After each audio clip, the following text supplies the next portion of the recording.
It's the 1800s. Immigration into Mexico-controlled Texas from the United States is at an all-time high.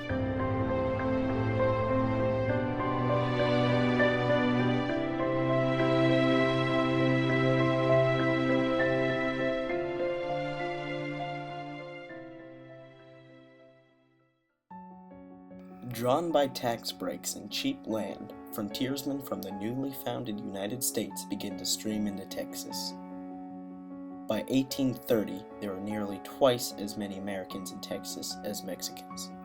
As the number of immigrants settling in Texas swells, the Mexican government grows uneasy, fearing they will lose control of Texas. To ensure they would retain power over Texas, the government passed a law prohibiting the further immigration of Americans into Texas. But most importantly, they also banned the importation of slaves. However, the Americans continued to emigrate with their slaves. As the number of Americans continued to rise, they began to demand more political power.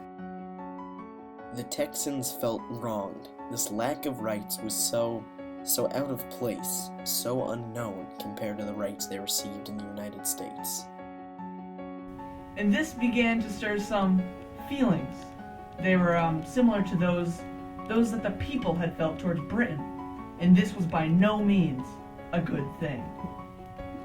But the rising of a new power would ensure the denial of their requests. In 1833, General Antonio Lopez de Santa Anna took control of the Mexican government and pronounced himself dictator of all Mexico. And this did something very interesting. It united the native Mexicans and the immigrants under one banner. They stood up to De Santa and they said, "We're not going to take this. And if you don't satisfy our demands, we're going to rebel."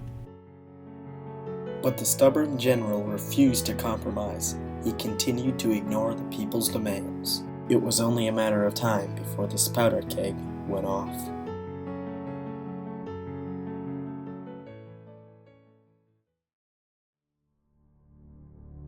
With the rising of a dictator in Texas, the territory has become an arena between General Santa Anna and the settlers.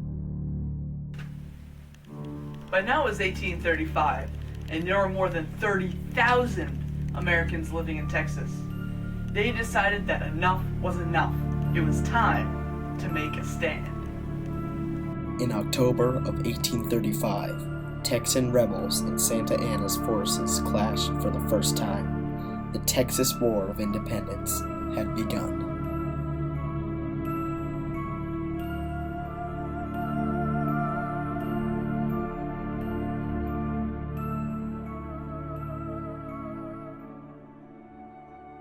And it was this that finally provoked a reaction from Santa Anna.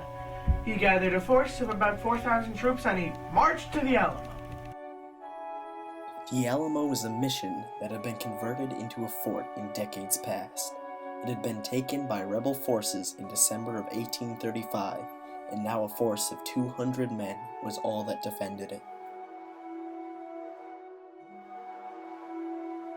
The siege of the Alamo lasted for 13 days, with the rebels inflicting heavy losses on De Santa's troops. But in the end, they were overwhelmed just out of sheer numbers.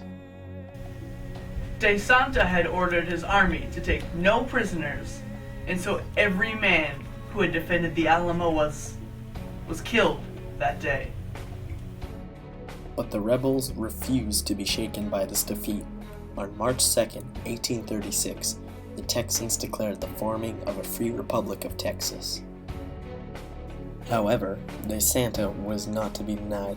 He continued to drive the rebels further and further back. It seemed that all was lost for the young republic. And then De Santa did a very foolish thing. Sure of his victory, he split his forces to finish off the rebels faster. He saw them as a nuisance, not an actual credible threat. As the rebels retreated, they began to group around the San Jacinto River. They planned to make one last stand against Santa Anna and his fragmented army. Rallying to cries of "Remember the Alamo," the rebels attacked the Mexican forces. The Mexican armies had been sleeping, and they were exhausted from days of forced marching. Needless to say, it was a massacre. The Mexican forces desperately tried to fight back, but in a mere 18 minutes, nearly all 1,200 of the troops were dead. With De Santa taken prisoner, the rebels were able to negotiate peace. They forced De Santa to sign the Treaty of Velasco, and the war was ended. Texas was now a free and independent republic.